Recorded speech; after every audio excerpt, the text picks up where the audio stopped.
नमस्कार, मेरे चैनल में आपका स्वागत है, जहाँ पे मैं हॉरर और ट्रू क्राइम स्टोरीज लेकर आता हूँ। आज के ये जो कहानी है, ये मेरे खुद के ही एक्सपीरियंस पे बेस्ड है, जहाँ पे मैं ब्लैक मैजिक का शिकार होते होते बच गया या हो गया। तो चलिए कहानी में आगे बढ़ते हैं। क्या आप एक बुली है या आपने कभी किसी को बुली किया है? अगर हाँ, तो प्लीज इसे बंद कर दें।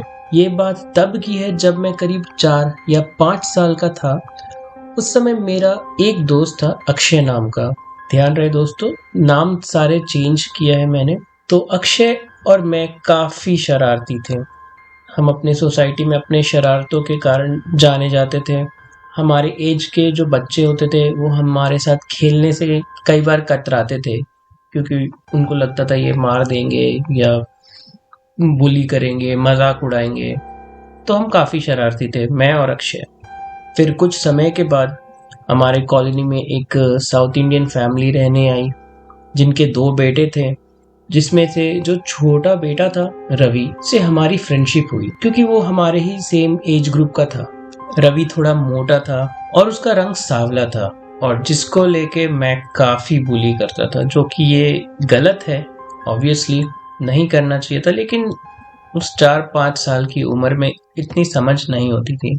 उसके वेट को लेके मजाक उड़ाता था, उसके कॉम्प्लेक्शन को लेके मजाक उड़ाता था, जो कि अब रेट्रोस्पेक्ट में याद करता हूँ तो बुरा लगता है कि ऐसा नहीं करना चाहिए था। ये बुलिंग का सिलसिला काफी सालों तक चलता रहा।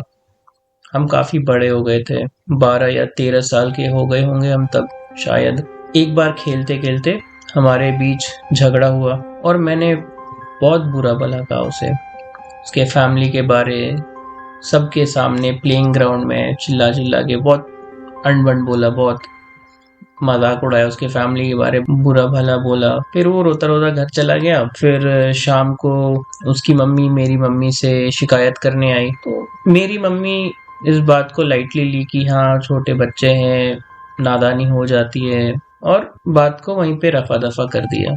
फिर ये इंसिडेंट के बाद हमारी दोस्ती टूट गई थी, ऑब्वियसली, क्योंकि उसकी मम्मी नहीं चाहेगी कि उसका बेटा किसी ऐसे इंसान के साथ, ऐसे बच्चे के साथ फ्रेंडशिप रखे जो उसे बुली करता हो, उसका मजाक उड़ाता हो। तो दोस्ती हमारी टूट गई। करीब 6-7 महीने के बाद रवि वापस से मेरे से बात करना स्टार्ट करता है, और फिर हम लोग साथ में खेलने लगते हैं। फिर तभी भी मैंने सॉरी नहीं बोला।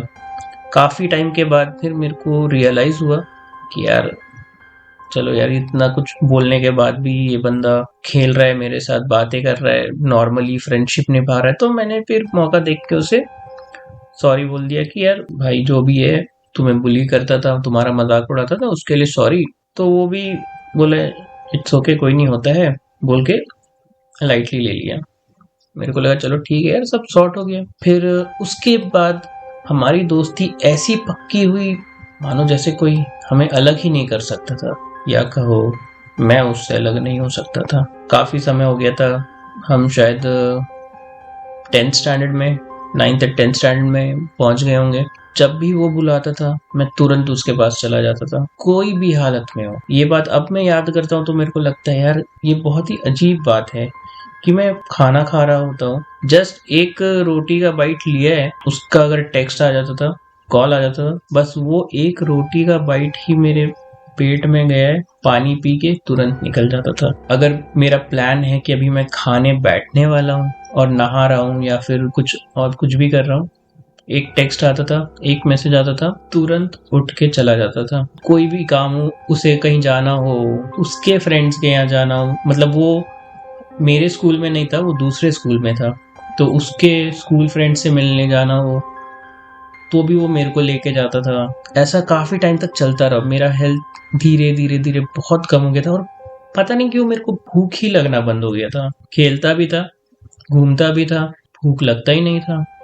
मतलब भूख लगता था, लेकिन जैसे ही उसका कॉल या मैसेज आता था, भूख वहीं खत्म, मैं तुरंत निकल जाता था। काफी समय तक चलता रहा। हेल्थ एकदम डाउन हो गया था। मेरे एज ग्रुप के हिसाब से मेरा हेल्थ बहुत कम हो गया था, बहुत खराब हो गया था। वेट एकदम कम हो गया था। फिर जब उसका अगर कॉल नहीं आता था, मैं खाता भी था तो वो पता नहीं कहाँ चला जाता था, मेरे शरीर को लगता ही नहीं था। जब उस खाने के समय अगर उसका कॉल मैसेज अगर नहीं आता था तो मैं 7-8 रोटी तो मिनिमम खाता ही था। चावल की क्वांटिटी भी काफी अच्छा रहता था, लेकिन हेल्थ लगता ही नहीं था। मेरी मम्मी को लगता था कि मैं शायद नशे वशे में पड़ गया हूँ, मे बी इसलिए इसका हेल्थ नहीं लग रहा है। तो ऐसा चलता रहा। फिर हम जिस कॉलोनी में रहते थे, मैं शिफ्ट हो गया था, मैं दूसरी जगह शिफ्ट हो गया था। फिर भी मैं आता था मिलने के लिए उससे। वो कॉल मैसेज करता था तो मैं जाता था उससे, उसके कॉलोनी में, मेरे पुराने कॉलोनी में जाता था मिलने के लिए। तो एक बार वैसे ही रात में हम निकले वॉक करने के लिए, करीब 8:30-9 के आसपास होगा। वॉक करते करते अचानक आउट ऑफ द ब्लू वो बताता है कि उसकी मम्मी के अंदर कोई देवी आती है, बहुत पूजा वूजा करती है। आउट ऑफ एनी कॉन्टेक्स्ट ये बात बताना मेरे को उस समय भी थोड़ा अजीब लगा कि यार ये क्यों बता रहे हैं, मेरे को नहीं जानना है। तो मैंने कहा अच्छा ओके, बस हाँ हाँ ओके ओके कर रहा था। फिर बताता है कि उसके घर एक बार एक भूत आ गया था, तो उसकी मम्मी के अंदर कोई देवी आके उस भूत को भगाई। मैंने कहा अच्छा ठीक है। मेरे को वैसे ये भूत भूत वगैरह उस समय इतना फैसिनेट नहीं करता था, काफी मतलब वैसे डर वर भी नहीं लगता था। मैं काफी उस समय मैं स्पिरिचुअल था, गॉड से काफी नजदीक था, चर्च वगैरह जाता था, प्रेयर मीटिंग्स वगैरह अटेंड करता था, तो मेरे को उतना डर वर नहीं लगता था। और ये छोटा मोटा ऐसा पोजेशन वगैरह देखा है कि किसी के अंदर कोई आत्मा पोजेस कर ली है और उससे फिर छोटा सा एक्सोर्सिज्म किया जा रहा है, प्रेयर किया जा रहा है उसे निकालने के लिए। तो ये सब काफी देखता था, तो मेरे को बहुत नॉर्मल लगता। तो मेरे को जब वो अपनी मम्मी के बारे में बता रहे थे तो मेरे को बहुत नॉर्मल लगा। मैंने कहा अच्छा ठीक है, कोई नहीं, होता है। फिर इग्नोर किया। फिर अचानक हम ऐसे ही वॉक करते करते, एक जो कॉलोनी था वो ऐसा गोल सा था, और गोल सा एक रोड, मतलब रोड है, और रोड के एक साइड में बिल्डिंग्स वगैरह है, पूरा सर्कल शेप में। और एक स्पॉट में ऐसा आता है कि कॉलोनीज के जो बिल्डिंग एंड होते हैं और उससे कुछ दूरी तक खाली स्पॉट है, दीवार है, और दीवार के राइट साइड में, दीवार के जो राइट तरफ है उधर एक जंगल है, और उस तरफ जो स्ट्रीट लाइट होता है, लैंप पोस्ट है, वो नहीं होता था, ऑफ था, अंधेरा था। तो अचानक से रवि एक पिच ब्लैक बिल्ली पे पॉइंट करते हुए बताता है कि अरे यार ये बिल्ली मेरा पीछा करती है, ये बिल्ली हमेशा मेरा पीछा करती है, ये जहाँ जाओ वहां दिख जाती है, ये पता नहीं, ये शायद ये मेरे पीछे पड़ गई है, ये वो। मैं कहा यार ये तो बिल्ली है, तो कहीं भी जा सकती है, जंगली बिल्ली है, कहीं भी दिख जाती है, कहीं भी चले जाती है, उसमें इतना टेंशन लेने का क्या है। तो कहता है कि नहीं यार ये ना जहाँ जाती है वहां दिख जाती है। मैं कहा अच्छा। मैंने कहा चल ठीक है, कोई नहीं, चलो चल बढ़ते हैं। तो मैंने पत्थर वत्थर फेंक के उसके भगा दिया उस बिल्ली को, तो वो भी चला गया। अब फिर हम वॉक करते करते करते करते जिस स्पॉट में पहले बिल्ली दिखी थी उसके एकदम मतलब ऑपोजिट तरफ, कॉलोनी के दूसरे एंड तरफ आ गए थे। जैसे अगर साउथ तरफ था वो, तो हम नॉर्थ की तरफ आ गए, एकदम दूसरे एंड तरफ। तो वहां पे वापस से सेम बिल्ली दिखी यार। अब मेरे को थोड़ा अजीब लगा, यार ये कुछ तो है यार, मतलब सही में यार ये कैसे सेम बिल्ली इतने जल्दी कैसे आ गई इधर। तो अब ये मेरे को भी थोड़ा सा अजीब लगा। फिर मैंने बहुत ज्यादा दिल पे नहीं लिया कि मतलब हाँ ठीक है, हो सकता है कोइंसिडेंस हो कि बिल्ली भागते भागते या कैसे भी करके आ गई। तो फिर ये हो गया, ये इंसिडेंट हो गया। अब लेकिन मेरे साथ क्या हुआ कि क्योंकि मैं तो किसी दूसरे जगह रहता था, मैं तो उस सोसाइटी में आता था मिलने के लिए उससे, है ना। तो अब मैं जब भी घर जाता था, अब मेरे को वो बिल्ली हर जगह दिखने लग गई थी। मैं वॉक करके जाता था, बहुत ज्यादा दूर नहीं रहता था, वॉकिंग डिस्टेंस ही था, करीब 10 मिनट का रास्ता होगा, 10 मिनट का वॉक होगा, 10-15 मिनट का वॉक होगा। तो उस वॉकिंग डिस्टेंस के बीच में मेरे को डेली जब भी मैं आना जाना करता था तो मेरे को दिखती थी यार वो बिल्ली। और ऐसा नहीं कि वो दिन में दिख रही है, हर दिन वो ना, मतलब अंधेरा होने के बाद ही, जैसे 7-8 बज गया, अंधेरा हो गया, अब मेरे को वो दिखती। उसके बाद क्या हुआ, मैंने फिर रवि को बताया नहीं कि मेरे साथ मेरे को अब वो बिल्ली दिख रही है करके। अब मेरे साथ क्या हुआ, अब स्लीप पैरालिसिस का चीज होने लगा, और ऐसा हो रहा था ना, मतलब कि मेरे साथ पता नहीं किसी के साथ ऐसा हुआ है नहीं हुआ, ऐसा इतना एक्सटेंट में स्लीप पैरालिसिस। मम्मी को मैंने बताया कि ऐसा ऐसा होता है, कि लगता है कि कोई छाती दबा रहा है, छाती पे बैठ गया इस तरह का। तो मम्मी बोलती है कि पाँव फोल्ड करके सीधा लेटा होगा, चेस्ट पे हाथ रख के सोया होगा इसलिए। तो मेरे को भी लगा हो सकता है, क्योंकि ये पहले फर्स्ट टाइम हो रहा था मेरे साथ ऐसा। तो मैंने कहा अच्छा ठीक है, हो सकता है। फिर मैं कोशिश करने लगा कि मैं उस तरह से ना सोऊं। फिर मैं नोटिस करने लगा कि अब मैं कोई भी एंगल में सो रहा हूँ तो मेरे साथ हो रहा है स्लीप पैरालिसिस। अब मैं ऐसे राइट साइड सो लेटा हूँ या फिर अगर लेफ्ट साइड लेटा हूँ तो हो रहा है। फिर ऐसे ऐसे करके ना मेरा फिर अब सोने का मन ही नहीं करता था कि यार, फिर पता है कि यार सोने जाओ तो फिर वैसा हो। फिर और ना जब भी ये स्लीप पैरालिसिस वाला चीज होता था तो एक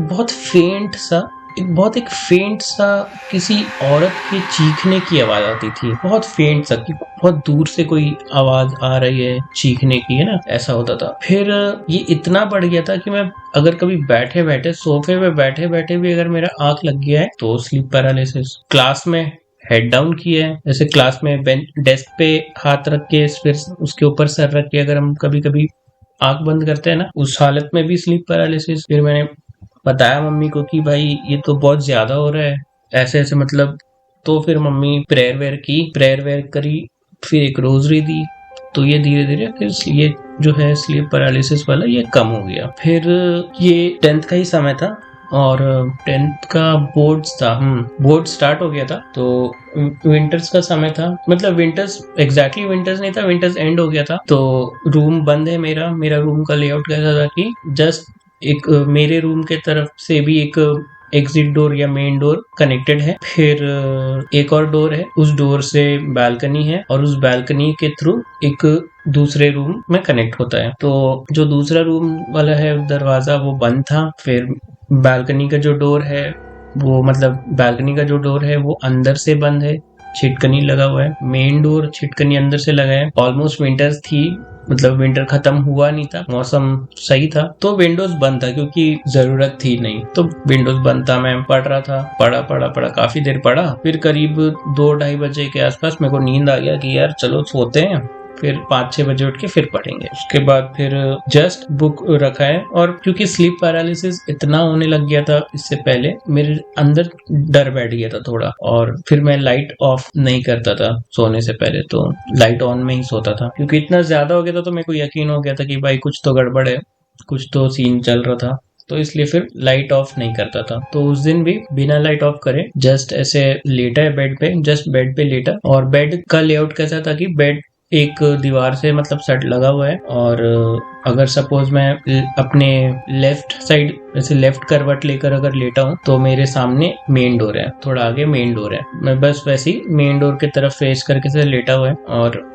जस्ट आंख बंद किया है, आंख बंद करके हार्डली 5-10 मिनट हुआ होगा, मेरे को ऐसे मेरे चेहरे पे सांस फील हो रहा है ना, कोई जैसे जब सांस लेते हैं तो कैसे सांस एक्सेल होता है ना, तो उसी तरह से मेरे फेस में फील हो रहा है हवा। मैंने सोचा कि यार ये सांस कहाँ से आ रहा है, आंख बंद ही है मेरा, मैं अपने आप में ही मन में सोच रहा हूँ। तो मेरे को लगा, तो मैंने सोचा यार मेरा ही हवा होगा, मेरा ही सांस होगा, हाथ वाथ से टकरा के या बेड से टकरा के मेरे पास वापस आ रहा है। फिर मेरे को लगा यार ऐसे कैसे पॉसिबल है कि इतना जोर से तो मैं सांस ले नहीं रहा, जो सांस टकरा के वापस आया। ये थॉट मेरे दिमाग में चल ही रहा है आंख बंद करके। तो फिर ना 2-3 बार मैं जोर से सांस लेने का ट्राई किया कि चलो देखते हैं कि रिबाउंड एयर आता है या नहीं। तो ट्राई किया या नहीं, और इस बीच जब मैं ये सब सोच रहा था, जब मैं ये जोर जोर से 3-4 बार सांस लेने का ट्राई किया, उस समय कोई मेरे को आया नहीं, मतलब सांस आया नहीं मेरे चेहरे पे। तब मेरे को रियलाइज हुआ कि नहीं यार ये तो मेरा तो नहीं था। तो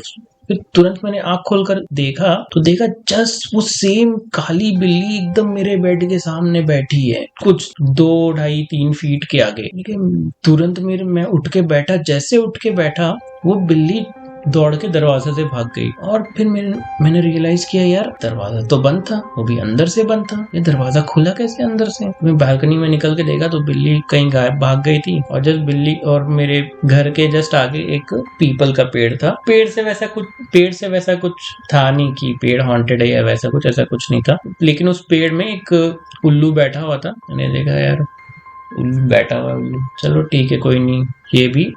लेकिन मेरे को फिर रियलाइज हुआ कि मैंने सोचा कि यार लेकिन ऐसे कैसे पॉसिबल है यार, रूम तो अंदर से बंद था। फिर वो भी दिन चला गया। फिर इस तरह से चलता रहा, होता रहा। फिर ये बिल्ली वाला इंसिडेंट कम हो गया काफी। फिर सो गया। फिर मैं वापस आके फिर मेरे को यकीन हो गया था कि भाई कुछ तो है जो गलत हो रहा है मेरे साथ। तो इस तरह से 10th खत्म हो गया 11th खत्म हो गया, 12th भी खत्म हो गया, कोई इंसिडेंट नहीं हुआ, सब कुछ नॉर्मल है। रवि के साथ फ्रेंडशिप ऐसे ही है, कॉल करता है, बुलाता है, मैं चला जाता हूँ। हेल्थ एकदम खराब है, एकदम मेरा वेट एकदम कम। अगर फोटो मिलता है तो मैं अपलोड करता हूँ, मैं दिखाता हूँ कि मैं 12th खत्म करने के बाद भी मेरा वेट कैसा था। तो 12th खत्म हो गया, उसके बाद फिर अब हम सब डिसाइड कर रहे थे कि ग्रेजुएशन करना है, क्या करना है, क्या नहीं करना है। तो फिर पंजाब यूनिवर्सिटी में फिर मैंने एडमिशन लिया, चंडीगढ़ पंजाब यूनिवर्सिटी। वैसे मैं हूँ जमशेदपुर से, ये सारा इंसिडेंट जमशेदपुर झारखंड का है। जमशेदपुर में स्कूलिंग हो गया, स्कूलिंग के बाद फिर मैंने ग्रेजुएशन के लिए चंडीगढ़ पंजाब यूनिवर्सिटी चूज किया। चंडीगढ़ में मेरे कुछ जान पहचान रहते थे, तो इसके लिए। तो फिर जब अब जमशेदपुर से कोई भी डायरेक्ट फ्लाइट नहीं है चंडीगढ़ के लिए, ना ही कोई डायरेक्ट ट्रेन है, तो मेरा रूट होता था ट्रेन से या तो अंबाला तक या फिर न्यू दिल्ली तक, वहां से फिर बस लेने का चंडीगढ़ के लिए, या फिर अंबाला से चंडीगढ़ के लिए कोई पैसेंजर या लोकल ट्रेन। तो और जो रवि था, रवि उसका जो बड़ा भाई है, उसका बड़ा भाई गाजियाबाद था, तो वो उसके पास चला गया 12th के बाद। तो वो हमेशा कहता था कि यार तू चंडीगढ़ होके, मतलब तू न्यू दिल्ली होके जाता है तो कभी मिला कर, बताया कर। तो ये मेरे को हैसल लगता था कि जमशेदपुर से न्यू दिल्ली ट्रैवल करो, फिर न्यू दिल्ली में रुको, उससे मिलो, घूमो, फिर बस पकड़ो, फिर चंडीगढ़ जाओ। तो मैं हमेशा बात टाल देता था कि हाँ कभी मिलेंगे, हाँ कभी मिलेंगे, ऐसे करके। तो एक बार क्या होता है, चंडीगढ़ में मेरे को करीब, चंडीगढ़ में 1.5-2 साल हो गया था, मैं छुट्टियों में आया था, क्रिसमस की छुट्टियों में आया था जमशेदपुर। तो रवि की मम्मी कहती है कि जब वापस जाएगा तो बताना, कुछ सामान देंगे। तुम न्यू दिल्ली होके ही जाता है ना, तो न्यू दिल्ली स्टेशन में आ जाएगा रवि, तुम उसे दे देना सामान और तुम अपना निकल जाना। है उसकी मम्मी बोल रही है तो फिर मना करना थोड़ा अजीब लगेगा ना, तो मना नहीं किया। मैंने कहा चल ठीक है, ओके आंटी बोल के, ठीक है आंटी बोला। और फिर रवि भी का भी मैसेज आया था कि यार मम्मी देगी सामान तो ले आना। मैंने कहा चल ठीक है। उसके बाद फिर हो गया मेरा वापस चंडीगढ़ जाने का समय हो गया। तो मैं घर पे था नहीं शायद, तो सामान देकर चले गए थे उसके पापा। तो मेरी मम्मी को थोड़ा उस समय अजीब लगा। मम्मी ने कहा कि यार उसके पापा पी के आए थे दिन के समय, करीब 10-11 बजे। ट्रेन मेरा शाम का था, 5-6 का था शायद, और दिन के समय शायद वही 11-12 के आसपास की। यार दिन में उसके पापा पी के आए थे और मेरे को मालूम था नहीं कि उसके पापा पीते हैं करके। मैंने कहा होगा, अभी किसी का शौक है, अभी किसको क्या जज कर सकते हैं कि कोई कब पीना चाह रहे हैं, होगा उनका कुछ। तो इग्नोर किया। सामान काफी भारी था, एक झोला था, झोले में काफी कुछ सामान रखा हुआ था। फिर शाम में जाने से पहले फिर उसकी मम्मी आई एक बार, आके बताती है कि ऊपर एक चादर है, अगर ठंड लगे तो इस चादर को यूज कर लेना। मैंने कहा ठीक है। मेरे पास ट्रॉली बैग था, ट्रॉली बैग से खोल के चादर निकालना ये भी एक हासिल ही है। तो मैंने कहा ठीक है आंटी बोल के फिर शाम को चला गया, ट्रेन में बैठा। ट्रेन भाई सर्दियों में दिल्ली जाने वाली या दिल्ली से आने वाली ट्रेन जो भी होती है बहुत लेट होती है, ये तो पता ही था। लेकिन ये फर्स्ट एक्सपीरियंस था कि ये ट्रेन 32 घंटे लेट था, 32 आवर्स। और मेरे को पूरे समय जब भी मैं ट्रेन के अंदर था, मेरे मन में एक ही थॉट आ रहा था कि यार ये प्लान मेरे को अजीब लग रहा है, इसको जाके सामान देना, मतलब स्टेशन में सामान देना। और फिर मैं सोच रहा हूँ कि यार बस सामान देना ही तो है, कौन सा वहां पे मेरे को वक्त बिताना है, बस सामान देना है, ISBT जाना है, बस पकड़ना है, निकल जाना है वहां से चंडीगढ़ के लिए। तो मैंने कहा चल ठीक है यार। और फिर सच में रात में ठंड लगी बड़ी तेज। मैं रवि का ही जो झोला था, उसकी मम्मी का दिया हुआ जो झोला था, खोला, चादर ऊपर पड़ा था, उसको ओढ़ा ना, तो बहुत ही बड़ी अजीब एक स्मेल था उसमें, एक्सप्लेन नहीं कर सकता वो स्मेल। कोई डिटर्जेंट नहीं है, कोई फैब्रिक सॉफ्टनर का स्मेल नहीं था, बहुत अजीब सा धूप वगैरह टाइप का स्मेल था, थोड़ा बर्न्ड सा कुछ तो भी स्मेल था, एक्सप्लेन नहीं कर सकता किस तरह का स्मेल था। चादर ओढ़ा, मस्त सोया। और ट्रेन फिर न्यू दिल्ली स्टेशन पहुंची करीब 4:30 बजे सुबह भोर। सामान उठाया, जैसे ही मैं ट्रेन से बाहर निकला, एक स्टेप लिया, मेरे को जस्ट मेरे सामने, मेरे पांव के आगे एक मिरर, टूटा हुआ मिरर दिखा। लोग कहते हैं कि टूटा हुआ मिरर नहीं देखना चाहिए। मैं पहले भी ये जानता था ये चीज, लेकिन उतना विश्वास नहीं करता था। मेरे को जैसे ही वो चीज दिखी, वो टूटी हुई मिरर दिखा, मेरे को डाउट हुआ अचानक से। मतलब आ जाता ना कि अरे यार टूटा हुआ मिरर। मैं कहा चल ठीक है यार, इग्नोर है, बस मिरर ही तो है, इतना सोच के चुप हो गया। उसके बाद फिर वो वहीं पे थे, स्टेशन में थे, रवि और उसका एक फ्रेंड। तो मैं वो सामान लिया अपना और कहा कि चल यार, चल मेरे फ्लैट चल, कल सुबह निकल जाना 9-10 बजे या फिर दोपहर को निकल जाना खा के। इंसिस्ट किया तो मान गया मैं, यार चल ठीक है। अब एक उस टैक्सी में बैठे और वो टैक्सी ऐसा था कि वो पहले से ही वो बुक करके रखे थे। मेरे को थोड़ा सा अजीब लगा कि वो बुक करके रखा हुआ है और वो टैक्सी वाला रुका हुआ है इतने देर से। और टैक्सी भी कौन सा था? इको, मारुति का जो होता है ना एक इको, वो था। मारुति है, मारुति सुजुकी पता नहीं, शायद इको था। तो अब रवि का जो फ्रेंड है वो सामने बैठा था। सामने बैठ के ड्राइवर को कहता है, ड्राइवर से कहता है कि भैया कल जरूरत पड़ेगा तो आपको कॉल करेंगे। तो वो ड्राइवर बोलता है ठीक है। ड्राइवर भी काफी शेडी सा था। मैंने ध्यान नहीं दिया, मैंने कहा कि यार अच्छा शायद ये कल मेरे को जाना है वापस, तो शायद उसके लिए ये बोल रहे होंगे। ये सोच के मैं इग्नोर किया। फिर उसके फ्लैट पहुंचे। फ्लैट जैसे ही पहुंचे तो जैसे फ्लैट एंटर किया मेरे को बहुत अजीब लगा कि यार जैसे कि अंदर से ना एक अजीब सा गट फीलिंग आ रहा था कि यार मेरे को यहाँ नहीं होना चाहिए टाइप। उसका फ्लैट अजीब सा ही वाइब था उसके फ्लैट के अंदर। फ्लैट 2 BHK था। रूम उसके साथ हॉल है, लिविंग रूम है, लिविंग और राइट हैंड साइड में एक रूम था। और उस रूम का तो पूरा कचड़ा करके रखा है, पता नहीं जैसे लगेज है, बुक्स है, पुराने कपड़े पड़े हुए हैं, पता नहीं क्या क्या। फिर थोड़ा सा और जस्ट आगे बढ़ा, लिविंग रूम के कोने में ना मतलब ऐसे लग रहा है कि जैसे एक पूजा का एक स्पॉट है। लेकिन यार मेरे बहुत सारे हिंदू फ्रेंड्स हैं, लेकिन उनका जो पूजा स्पॉट होता है उसमें या तो मूर्ति होती है या तो फोटो होता है। वो उनका जो स्पॉट था उस पे कोई भी मूर्ति नहीं थी, 2 पत्थर था और शायद कुछ डार्क सा कलर था, गोबर था या क्या था पता नहीं। उससे नीचे ये किया हुआ है, पोता हुआ है, ठीक है। और सिंदूर था या क्या था पता नहीं, पर लाल रंग से कुछ सिंबल बना हुआ है, ऐसे सिंबल बना हुआ है और 2 पत्थर रखा हुआ है। मैंने देखा, मेरे को लगा होगा यार अभी साउथ इंडियन लोग का कुछ होगा, उतना मालूम नहीं था। मैंने कहा कि यार इतना पूजा कौन करता है, मजाक में। तो रवि कहता है कि यार ये वो एक भैया है वो करते हैं। मैंने कहा ओके।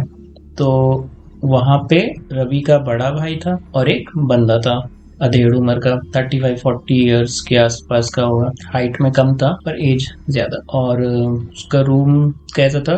रूम खाली है, रूम में कुछ है नहीं। सेंटर में गद्दा लगा हुआ है, 2 गद्दा है एक साथ कटा हुआ, 2 गद्दा है। और एक कोने में शायद ट्रॉली बैग है और उस पे चादर बिछा है, शायद उस तरह का बैठने के लिए कुछ जुगाड़ बनाया हुआ है। वो रूम था, रूम में बैठे। अब रूम में बैठते साथ मेरे को लगने लगा अजीब, बहुत ही अजीब, मतलब एक्सप्लेन नहीं कर सकता किस तरह का अजीब, कि जैसे कि मेरे को यहाँ नहीं रहना है, मेरे को निकलना है यहाँ से। तो वो बहुत अजीब लगने लगा। और मेरे को अब रवि का और रवि के भाई के चेहरे के ऊपर एक और चेहरा दिख रहा है, जैसे उनका ही चेहरा है लेकिन एक्सप्रेशन अलग है।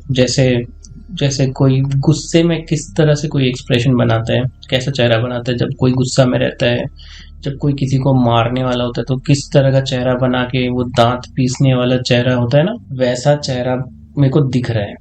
जस्ट स्विच हो रहा है, एक सेकंड में स्विच हो रहा है, जैसे स्नैपचैट फिल्टर में कैसे स्विच होता है उस तरह का जस्ट स्विच हो रहा है चेहरा। मैं एकदम शॉक्ड की हो गया। एक बार रवि को देख रहा हूँ, एक बार उसके भाई को देख रहा हूँ और मेरे को ऐसा अंदर से अजीब लग रहा है कि भाई निकल यहाँ से, भाई निकल यहाँ से, निकल, सही नहीं है। अंदर से मेरे को आवाज आ रहा है कि यहाँ से भाग। अब मेरे को रहा नहीं गया, मेरे मुंह से निकल गया कि यार तुम लोग क्या प्लान कर रहे हो मेरे अगेंस्ट। जैसे ये बोला, रवि का चेहरा बन के एकदम चेहरा उतर गया टाइप, क्या प्लान कर रहे, कुछ तो प्लान नहीं कर रहे हैं, ऐसा क्यों बोल रहे हैं। नहीं, मैंने कहा नहीं, कुछ तो तुम लोग प्लान कर रहे हो मेरे अगेंस्ट। क्या प्लान कर रहे हो बता दे देख, मैं कुछ नहीं बोलूंगा, मैं चुपचाप निकल जाऊंगा यहाँ से, लेकिन क्या प्लान कर रहे हैं। फिर रवि का भाई बोलता है कि यार ट्रैवल करके आया है इतना ना, तो थक गया है, इसलिए तेरे को ऐसा लग रहा है, सो जा। और जब भी ये बोल रहा है तो उसका चेहरा में एक्सप्रेशन चेंज हो रहा है, मेरे को दिख रहा है। लेकिन फिर वो ऐसा बोला इतना कन्विंसिंगली कि मेरे को भी लगा कि पॉसिबल है, हो सकता है कि यार काफी तो ट्रैवल हुआ है और लेट भी हुआ है ना, 32 घंटे लेट। तो मैंने कहा चल ठीक है, सो जाते हैं। तो वो भी लेट गए बेड में, मैं भी लेट गया, बीच में मैं लेटा हूँ। अब जैसे ही लेटा है, सब लेटे, हम शायद 4 थे ना, हाँ, रवि, रवि का भाई, रवि का एक फ्रेंड और एक वो अधेड़ उम्र का आदमी, 4 हो गए। और फिर मैं, 5 जन है ना। पांचों हम लेटे हैं बेड पे। जैसे लेटे हैं वैसे ही अपने आप पावर चला जाता है। नहीं, ये पावर जाने से पहले का बताते हैं कि मैं बार बार यही बोल रहा हूँ कि भाई तुम लोग कुछ तो प्लान कर रहे हो मेरे अगेंस्ट, कुछ तो प्लान कर रहे हो। मैं फिर रवि का भाई बोलता है कि नहीं यार, तुम ट्रैवल करके आए हो इसलिए तुम्हें ऐसा लग रहा है, सो जाओ अच्छा लगेगा। मैंने कहा चल ठीक है, सही कह रहे हैं, सो जाते हैं। तो फिर बोलता है रुक जाओ, बेड सरिया लेते हैं थोड़ा ना, बेड चादर वादर बिछा लेते हैं अच्छे से। मैंने कहा ठीक है। फिर रवि मेरे को दूसरे तरफ ले जाता है, दूसरे रूम की तरफ लेकर जा रहा होता है। फिर उसका भाई बोलता है यार इससे पानी वानी पिला दे, कुछ चाय वाय पिला दे, अच्छा लगेगा। और जैसे ही वो बोलता है तो मेरे को ना, मेरे दिमाग में एक विजन आ रहा है ना, एक इमेज बन रहा है, जैसे कि किसी किसी जानवर को सैक्रिफाइस करने से पहले कैसे थोड़ा सा पानी पिलाते हैं, थोड़ा सा खाना खिलाते हैं, उसके बाद सैक्रिफाइस करते हैं। ये सीन चल रहा है बार बार मेरे दिमाग में, आउट ऑफ द ब्लू। मैंने कहा नहीं, मेरे को नहीं पीना है, कुछ भी नहीं पीना है, बस एक बार सो जाएंगे तो शायद ठीक लगेगा। इस बीच में वो दूसरे रूम में ले जाके कन्विंस करने की कोशिश कर रहा था रवि कि यार कुछ पी ले, खा ले, मैगी खा ले, चाय पी ले। और जो दूसरा जो रूम था ना, मतलब पता नहीं, ऐसा लग रहा था ना कि भाई बाहर से जमीन से, मतलब ना कोई डस्टबिन से कचड़ा वचड़ा उठा के, पुराने कपड़े उठा के, बुक्स उठा के लाके ऐसा फेंका हुआ है, इस तरह का सीन था वो रूम। इतना कचड़ा, पता नहीं किसका कपड़ा था, कैसा कपड़ा था, बहुत सारे कपड़े, बहुत सारे ट्रॉली, 4-5 ट्रॉली तो था। फिर बुक्स, अनगिनत बुक्स पड़ा हुआ है, वो एकदम खराब पुराना मोल्डेड पड़ा हुआ है वहां पे। मैंने कहा यार ये रूम में तो और अजीब लग रहा है, यहाँ से निकलते हैं बाहर। बोला ठीक है। तब तो फिर उस रूम से निकल के जिस रूम में बेड था, गद्दा बिछा हुआ है, उस रूम में मैं जा रहा था तो मैं देखा कि रवि का जो बड़ा भाई है वो, और जो अधेड़ उम्र का जो आदमी था वो एक चादर को ऐसे पकड़े हुए है ना। एक साइड से रवि का भाई पकड़ा है, एक साइड से जो वो आदमी था वो पकड़ा हुआ है, और अलग अलग एंगल में उसको टिल्ट कर रहे, मतलब चादर को कभी इधर ऐसे टिल्ट कर रहा है, कभी इस डायरेक्शन में टिल्ट कर रहा है। मन में सोचा यार ये किस तरह का स्टाइल है चादर बिछाने का। और नीचे कुछ डब्बा रखा हुआ है, डब्बा था क्या था पता नहीं, इंडक्शन के शेप का था। और मैंने पूछा नहीं, मेरा ध्यान ऐसे दूसरे तरफ गया, हॉल की तरफ। फिर वापस ऐसे देखा तो इतने में वो चादर बिछ चुका था, और वो जो भी डब्बा जैसा था जो भी था वो पता नहीं कहाँ रख दिया था। तो मैंने ध्यान नहीं दिया। फिर मैं आ गया बेड पे। फिर मैं ऐसे बेड में लेटा हूँ, बीच में था, मैं बीच में था, और बाकी दोनों तरफ उसका भाई और फिर जो भी वो लोग थे। और जैसे ही लेटा है, पावर गया उस समय तुरंत। जैसे ही पावर गया तो मेरे को ऐसा लग रहा है कि रूम में और भी कोई है जो इधर से उधर चल रहा है और कुछ बोल रहा है टाइप। और तो फिर ना, और रूम बहुत अंधेरा था और ऐसे लग रहा था कि रूम के कोने में कोई बैठा है। फिर मैंने कहा कि यार मेरे को नींद नहीं आ रही है। वो तो भाई बोल रहे हैं नहीं, सो जा सो जा सो जा, सो जाएगा अच्छा लगेगा, सो जाएगा अच्छा लगेगा। और मेरे को ऐसे जो शैडो जैसा दिख रहा है कि बैठा हुआ है कोई। रूम बहुत अंधेरा था, और वो जो एरिया भी था गाजियाबाद का, वो काफी मतलब डेवलप नहीं था उस समय। 2014 या 15 के आसपास का था, तो उस समय उतना डेवलप नहीं था। गाजियाबाद वैशाली का एरिया बात है ये। तो स्ट्रीट लाइट भी नहीं होगा, तो अंधेरा था।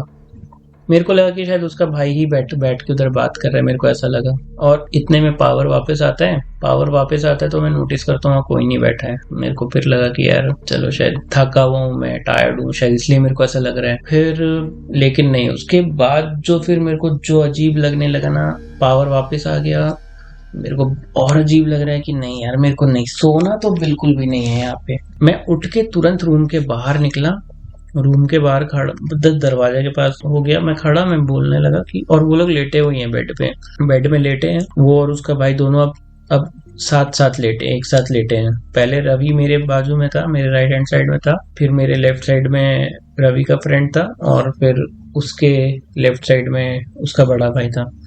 मैं उठ के जैसे ही बाहर आ गया, रवि उठ के उसके भाई के बाजू में चला गया दोनों, और बाकी का जो रवि का जो फ्रेंड था और वो अधेड़ उम्र का जो आदमी था, वो दोनों रूम में एक साइड में खड़े हैं। अब मैं रूम के दरवाजे के पास खड़ा हूँ और मैं बार बार एक ही चीज पूछ रहा हूँ, भाई क्या प्लान कर रहे हो बता दो, क्या प्लान कर रहे हो बता दो। और वो ना लेट के पाँव हिला रहे हैं ना, लेटे लेटे पाँव हिला रहे हैं। और वो जितना ज्यादा जोर पाँव हिला रहे हैं, ऐसे लग रहा है मैं अंदर खींचा जा रहा हूँ रूम में ना। मैं लिटरली अंदर खींचा जा रहा हूँ, अंदर जैसे कि कोई एनर्जी मेरे को अंदर खींच रही है। और मैं ना रूम के जो दरवाजे के साइड में होता है ना, पल्ला कहते हैं शायद उसे, उस पल्ले पे हाथ रख के ऐसे पकड़ के मैं खड़ा हूँ कि मैं अंदर ना चला जाऊं। मैं लेकिन बार बार ऐसा हो रहा है कि मैं अंदर जा रहा हूँ, लेकिन फिर वो दरवाजे के साइड वो पल्ले को पकड़ के मैं फिर बाहर आ जा रहा हूँ। फिर बहुत देर ऐसा ये चीज हुआ। फिर रवि बोलता है, यार तू अक्षय से बात कर ले एक बार, तेरे को अगर इतना ही ट्रस्ट इश्यूज हो रहा है कि हम कुछ प्लान करें तो अक्षय से बात कर लें। तो मैंने अपना फोन निकाला, मैंने कहा मैं करता हूँ कॉल। तो वो तुरंत उठ के मेरे हाथ से फोन ले लिया, बोला रुक उसका नंबर चेंज हुआ है, मैं कॉल करता हूँ। मैंने कहा अक्षय का नंबर चेंज हुआ है? मेरे को कैसे नहीं पता अक्षय का नंबर चेंज हुआ है। और वो मतलब अक्षय दिल्ली रहता था और ये गाजियाबाद रहता था, तो मेरे को लगा कि अभी एक आध दिन का ही बात होगा, तो मेरा बात नहीं हुआ है, तो इसको पता है शायद नंबर चेंज हो गया। तो मैंने कहा अच्छा ठीक है। मिला, वो कॉल मिलाता है, बात करता है, बोलता अरे यार इसे देख ये ऐसा बोल रहा है, कह रहा है कि इसके अगेंस्ट हम कोई प्लान कर रहे हैं, देख ले, उसको समझा। और इतने में ही मैं अपना फोन छीनता हूँ उसके कान से और स्क्रीन पे देखता हूँ कोई कॉल ही नहीं लगा है, हवा में बात कर रहा है। तो मैंने कहा भाई कॉल तो लगा ही नहीं है। ओह कट गया होगा, मेरे को डाउट लगा। तो फिर मैंने जो नंबर सेव्ड था, वो सेव्ड नंबर पे मैंने कॉल करा, डायल किया, और ये हो गया था समय 5:30 6 बज गया था उस समय तक। 6 साढ़े 6 हो गया था, 6:30 हो गया था। अब जस्ट कॉल, जैसे ही वो कॉल रिसीव करता है, मैं यहाँ से हेलो बोलता हूँ। अक्षय का डायरेक्ट सवाल आता है, कहाँ है तू? मैंने कहा रवि के फ्लैट पे। वो कुछ नहीं पूछता, सीधे ये बोलता है निकल वहां से, भाग वहां से। मैंने कहा क्यों? तो वो कहता है तुम्हारे अगेंस्ट वो लोग कुछ प्लान कर रहे हैं, तू भाग वहां से, तू निकल वहां से। तो मैंने कहा क्या करूं मैं? तो बोलता अबे भाग, सामान छोड़ और भाग वहां से। सामान तो मैं छोड़ने वाला था नहीं यार, क्योंकि उस पे मेरा गिटार, मेरा कॉलेज के डॉक्यूमेंट्स, लैपटॉप, वॉलेट वगैरह था, तो सामान छोड़ नहीं सकता था। तो मेरा चेहरा उतर गया, रवि की तरफ देखा, मैंने कहा चल ठीक है। उससे अक्षय होगा चल ठीक है बोला, कॉल काटा, रखा जेब में फोन। रवि उधर बैठा हुआ है, अपने बेड पे ही बैठा हुआ है। मैंने रवि से कहा देख मेरे को पता चल गया कि तुम लोग कुछ प्लान कर रहे हो, मैं निकल रहा हूँ यहाँ से, मेरे पीछे कोई नहीं आना, मेरे से कांटेक्ट करने का कोई भी कोशिश मत करना, ना मैं किसी को कुछ बोलने वाला हूँ, ना तुम लोग किसी को कुछ बोलना, और ना ही मेरा पीछा करना, ना ही मेरे को कांटेक्ट करने की कोशिश करना। जैसे ही ये बात बोलता हूँ, जो अधेड़ उम्र का जो आदमी था वहाँ पे कहता है ये साधारण नहीं है। जैसे ही ये सुना, मैंने देखा उसके तरफ, मैंने कहा समझ गए ना, बस मैं जा रहा हूँ, मेरे पीछे मत आना। लकीली जो नेबर आंटी जो थी, वो किसी के साथ जस्ट दरवाजे के बाहर ही खड़े होकर बात कर रही थी, तो इसके वजह से मे बी वो लोग फोर्सफुली कुछ ट्राई नहीं किए, क्योंकि फिर शोर वोर होता तो फिर वो लोग कुछ एक्शन लेते करके। तो फिर मैंने अपना सामान उठाया, रूम में एंटर भी नहीं किया। फिर सामान मेरा जो था वो हॉल में ही रखा हुआ था, बस चार्जर रखा हुआ था। मैंने कहा मेरा चार्जर फेंक, चार्जर बोल के भाई वो लोग रूम से मेरे पास भी नहीं आए, चार्जर मेरे को फेंक के दिए। चार्जर लिया मैंने, अपना सामान उठाया, जूता पहना, निकला वहाँ से जैसे निकला 6:30 हो रहा था, 6:30। उसके बाद जो मेरा डर से जो हालत था, और मेरे पास कैश भी ख़त्म हो गया था, फिर एटीएम ढूंढा, कैश निकाला, ऑटो में बैठा। भाई मेरा हालत इतना ख़राब था। ऑटो में बैठा, मैंने कहा कि भैया आनंद विहार जाना है, तो बोला ठीक है, बैठाया। और वो बंदा चला रहा है अपना वहाँ से ऑटो, और क्योंकि भाई मेरे साथ ऐसा इंसिडेंट जस्ट हुआ है, मैं किसी तरह बच के निकला हूँ, तो मैं बार बार ना डर के मारे मैं ऑटो वाले से पूछ रहा हूँ भैया आप सही तो लेके जा रहे हैं, भैया आप सही तो लेके जा रहे हैं, भैया सही तो लेके जा रहे हैं। वो बंदा चिढ़ गया, तो कहते हैं अरे भाई सही लेके जा रहा हूँ, क्या टेंशन है? मैंने कहा कुछ नहीं। तो वो आनंद विहार छोड़ा, वहाँ से मैं फिर ISBT के लिए निकला, बस पकड़ा, बस से फिर चंडीगढ़ पहुँचा। चंडीगढ़ पहुँच के अपने रूम में एंटर किया। रूम में एंटर करके रूम से मैं 2 दिन तक बाहर नहीं निकला।